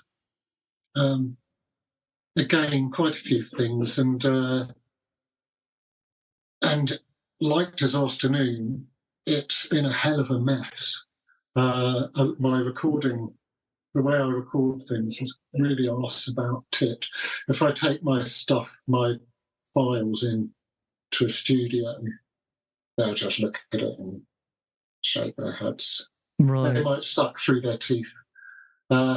So I kind of like, and this is sort of how I ended up doing Disaster Noon on my own in the end. I didn't have John to help with the production. It's the first thing I've ever really produced. And a lot of that, I'm using things I don't understand, things of compression. I don't really understand compression. I'm using presets, but I don't know if I'm using them, and then tweaking them, but I don't know what I'm doing. But once it starts sounding, things are sitting in a way which that day sounds good to me, then I kind of move ahead. I have an extra problem because I've got noise-induced hearing loss, and I don't hear any of the very high frequencies, tiny bits in words, t, th, f, k, s, right. What makes all those sounds different? If I take my hearing aid out, everything sounds like f, f, f, f, f, f. So if like that, that's what I hear when I'm not wearing my hearing aids. So those, weirdly, music seems to sound better when I'm not wearing my hearing aids. God. But speech sounds better. I've always had a problem listening to lyrics, though, which is interesting. But that might be because I've also have ADHD. I was diagnosed at 56. So I don't know what came first, me not listening, me not paying attention, or me not hearing. I think a combination of those things has probably always played a part. And I think that's why I kind of like also approach music from a fairly dream-like perspective. I don't like things to be too clear at first. And I don't really like pinning music down with lyrics. It annoys me that I think I have to do that. Because I really like making instrumental music, and I don't see myself as a singer. Yes. But I'm also aware that the lyrics that I have come up with on the record are good, and they mean something useful. And they're kind of characterful. They're not over earnest. it's difficult. There's so many things you have to skirt as a white male of a certain age, being a songwriter. There's so many things not to do because you're going to come across as that bloke. And none of us want to be that bloke. So, yeah, skirting earnestness, neediness, all these horrible things that just don't, luckily I'm not very needy anyway, and I'm not very earnest anyway. Although the things I am earnest about, I'll kind of make my point in maybe a more angry way rather than a "oh, I care" kind of way. It'll be barbed somehow, or it'll be hidden behind humour. But yes, I think lyrics. Weirdly, I do then enjoy the lyrics once I've done it, but I don't think they should describe the music. It should be. I don't know. That's really complicated. Do you use different? Because I don't think about it. Do you use different techniques to come up with words? Yes. Well, I think some of them have come from like the shapes. I'm playing a piano, and I might be going. Sort of like I've got an idea of a shape of the sound. Occasionally, that has begot maybe a lyrical line, something like that. In fact, that's happened quite a few times. There'll be words being on a new album I can think of that have come from shapes. But a lot of the words come from anger, things I'm really pissed off about. And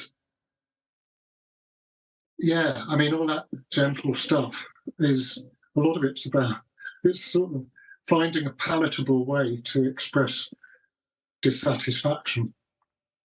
And I think when I came up with Crayola Lectern, I always saw it as a vehicle to grow old in, something I could do sort of gracefully. Nice. And I think that's why I kind of want to be direct, but I want to be poetic. But I want it to mean, it's usually things that are really getting on my nerves that tend to be what end up being the lyrics are about. All things that, they're rarely things that I'm happy about, I must say. I don't really see the point in writing music about things that make me happy. I find it, I just find it a bit performative. Ooh, I'm happy. Here's a happy song. Maybe we'll sell some. Right. The thing about Disaster Noon is it's you stick the record on and it starts off really grim. It's like, oh God, what have I bought? It's like it's sort of it's devastating. The beginning, it's like, oh God. This is sad cornetto. Yes, it's just. It's not saying, "Ha, thank you for buying me." It's saying, "Yeah, come on then. Here we go." Makes Leonard Cohen sound like Kylie Minogue. Excellent. Well, so it sets the tone. It's not. And I think it's the thing about Crayola, it's both my downfall and my strength, is that it's not trying to sell records. Do you love sort of trying to sell records? It's trying to sell art. It's right. not trying to sell art. It's trying to express art. And ideally, people would buy it. There's only 300 of them in existence. It can't be that hard to bloody sell them, can it? But, no, God, absolutely. I was just going to say. Surprised. So you got it on CD and vinyl and digital download as well, haven't you? Yeah. So yes, do you is romantic melancholia your go-to kind of emotional state? It's normally kind of semi-panic is my normal go-to state. So I've got this side of me that has got that map thing, that bendy, sort of far too much energy. But that's exhausting as well. So I've got this sort of a side that wants to soothe myself as well. So I guess I sort of might lean towards melancholia, but I also lean towards psychedelia. I like weird stuff. I like really unusual chord modulations. I like things that, as Tim Smith said, make your tummy go funny when you hear them. I mean, the music makes me really, really happy because it's interesting and it's moving around, doing really lovely things. And then the words are dragging you down a bit, maybe, You don't have to listen to them, they're not that loud. But yeah, it's about it's that thing I was talking about, Hawkwind and Gong and that psychedelic thing, immersive. I do still think of listening to music like walking into an environment. You're in a three-dimensional space made of music, and you're bathing in it, and you can explore it. You can go in a different part of the room and feel a different part of the music. Yes. It's like a kind of sensory thing almost. But the way that songs and instrumentals modulate and the way they develop, and then the way they kind of go weird, and then they might bring you back to a place that you were kind of relieved about again. It's always has this sort of sense of redemption to it. It's like it's always going to walk you home. You're safe in this weird shit, So Excellent. yeah. Do you ever manage to get to play live, by the way? Yeah, I've got another one on March the 7th coming up. Yeah. Is that No, I Cafe just did one in Otto? Guildford. Guildford didn't know quite what had hit them. Right. It's quite nice. I liked that because I play a lot in, Brighton and near where I live. Again, because of financial constraint, I haven't really gone very far afield. I do the odd one in London. I did one in Leeds last year, the Brudenell, supporting Cardiac's friends band, which was amazing. So yeah, I do play gigs, usually as a three-piece, sometimes as a duo. And very occasionally, Bob and John have joined us as well, and we've done it as a five-piece. Nice. We've been offered a spot in Italy in November, and they might want us to do a five-piece, so I'm going to have to start thinking about how we do that. Yes. Well, God, that's...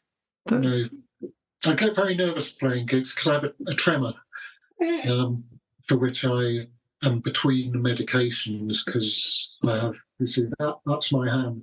Yes. So it's playing the piano. Once I'm anxious, can become quite harder than it actually is. So yeah, I'm about to start a new medication for the tremor because I can no longer take the last one, which is a beta blocker, because it gives me asthma attacks. So they're going to try me on this new one. But yeah, so the nerve is a problem, especially with intimate gigs. I'm not a big fan of intimate gigs. And the one on the 7th is going to be an intimate gig. It's in the Cellar Bar in Worthing, which is a lovely place. But everyone's a bit too close now. They'll be looking at my shaking hands, wondering if I'm going to make it or not. There's a voyeuristic element to a Crayola Lectern gig. Just to add to the pain and the pain. I was thinking of getting some gloves with a kind of black finger, white finger, just to kind of blur it a bit against the piano keys. Yes.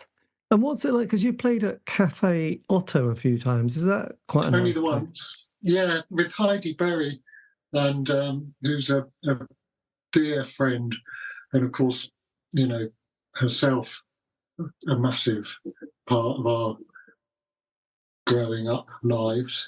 She was on 4AD, she was on Creation. She's been a friend of my wife Sadie for many years, and a friend of mine for the last 25 years as well. So Heidi was sort of dipping her foot back into the live arena, and we did a gig in Brighton at Comedia and another one at Cafe Otto. Yes. And we got a desk mix of it, and Dave Barker, who we spoke of earlier, Glass Modern, Fire Creation, offered to put out a CD of the live thing, and so we mixed it and deemed it worthy. So he did that. Yeah, there's only 100 copies, a limited thing. Wow, that's a nice thing to do. Yeah, it's great, and it's kind of like checking back in with my old friend Dave. You know, it's like a little bit. I like revisiting. I like these old sort of relationships and the fact that we come back to each other and then bounce off again. But, you know, maybe another 20 years will go. Yes, and everyone's picking up different experiences and chapters in their life. Yeah. But it's all part of a bigger story, isn't it? It's kind of like, it's a tapestry of all of our stories intertwined. Yes, I think everyone becomes a bit more humble and sometimes a bit kinder. Yeah, I hope so. That's what I also think. But there's sort of we've also had a few knocks, haven't we? So we feel a little bit less, you know, sometimes to sort of feel a little bit like generous with one's spirit.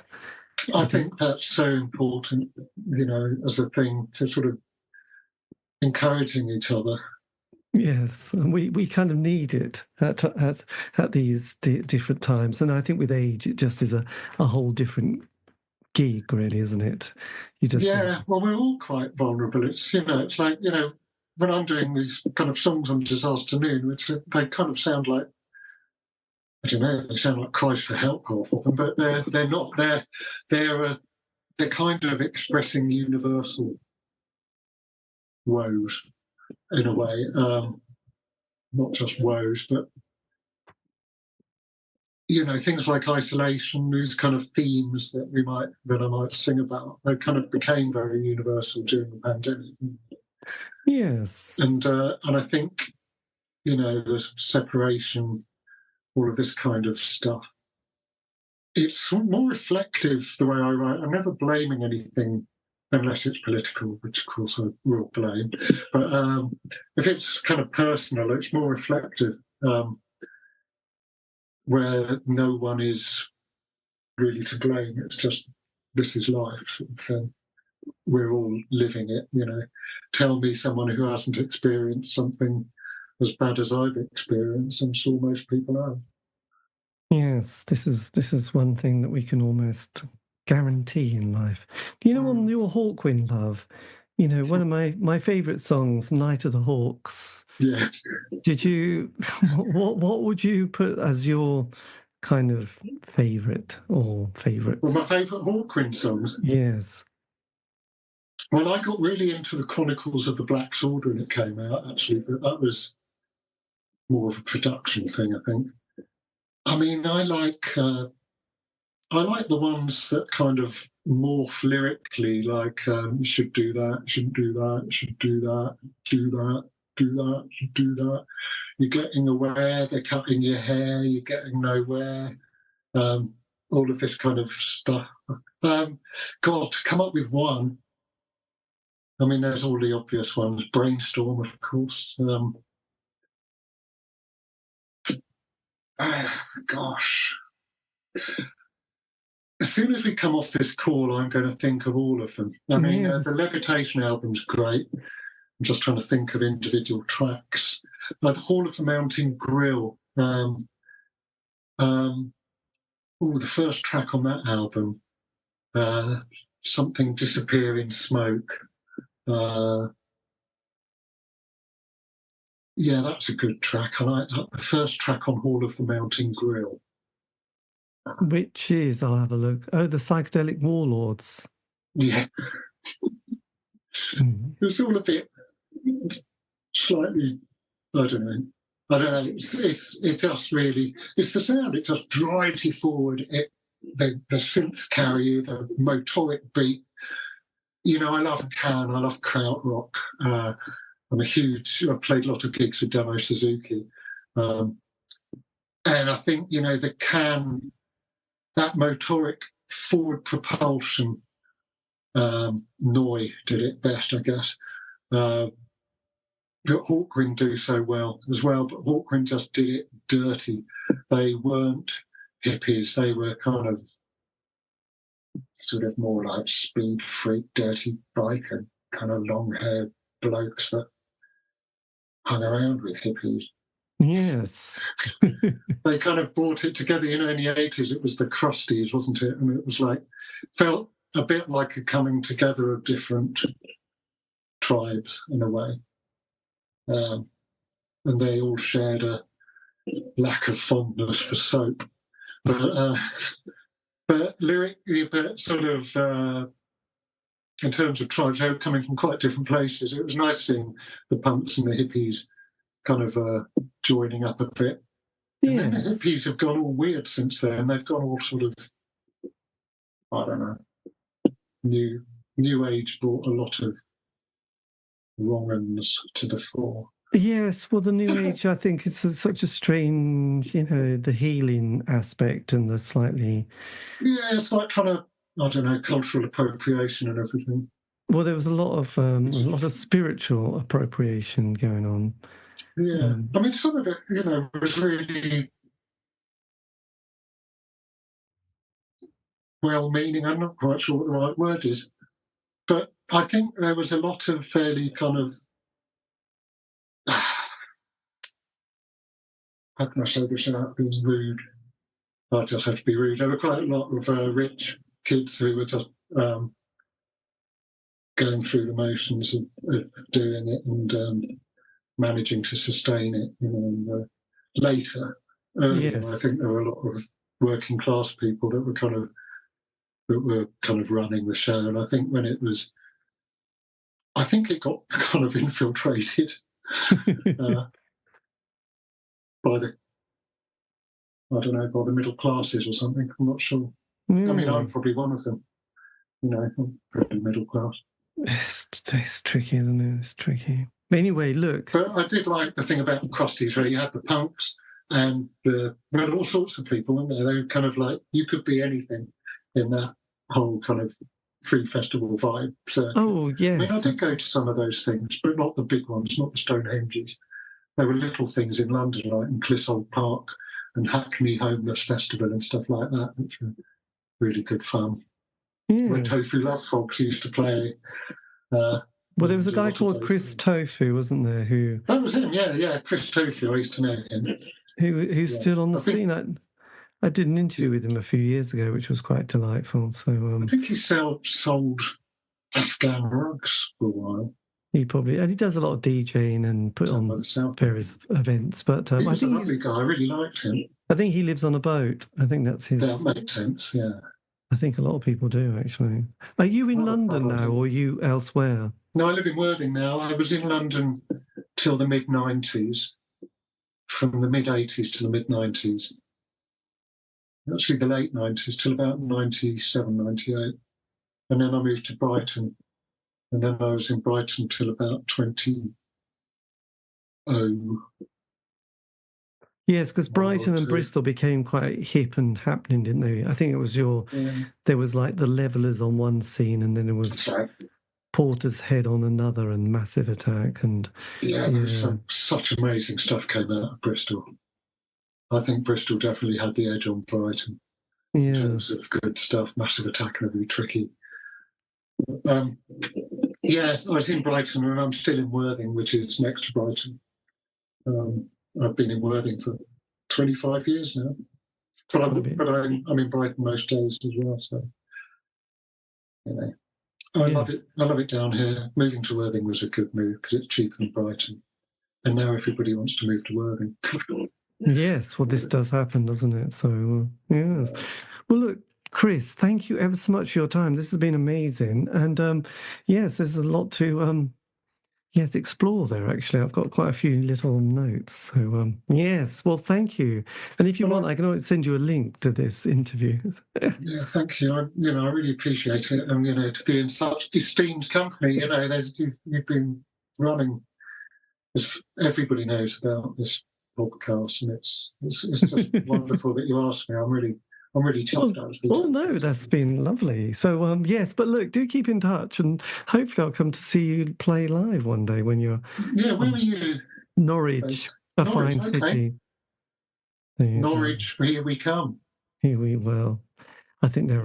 There might be somewhere in Cromer. Cromer, yeah, well, there used to be... Sheringham. Nice. Holcombe. There was the West Runton Pavilion, which had famous for those gigs in the 70s and 80s. But right. Let's see if they've got an upright piano. Maybe we can. Yes. Yeah. No. I mean, our holidays used to all be in Norfolk. We used to go to Bacton every year. And the gas terminal is delightful. Yeah, and in Mundersley. Yeah, that's. Oh yes, Mundersley. Yeah. Well, yes, I love the North Norfolk coast, and that's where we sort of saddle up towards, just go a bit further around. There's Wells, and then there's Holcombe. Wells next, the sea. Yeah. Next, I know. I can't say it without putting the Tudor, but I don't know. Yes, well, I never normally go that far, but Wells and Holcombe, it ticks all the boxes, really. Well, being from Bedford, which is the most landlocked town on this island, pretty well. Our closest bit of coast was Hunstanton, I think. My grandparents had a bungalow in Blakeney, not Blakeney, Bacton, so we used to go there every year. Yeah, no, it's nice. And you go further around, you get Walberswick and Southwold, and it's all quite pleasant, really. It's very flat. Yes. Right, I'm going to hit the bed. But look, thank you ever so much, and keep in touch. It's been lovely to meet you. And yeah, you too, David. Cheers. Take care with the rest of the year. It's going to be so exciting. Yes. Yeah, and you too. All the best. Okay. Thanks a lot. Take care, Chris. Bye-bye. Bye. Bye.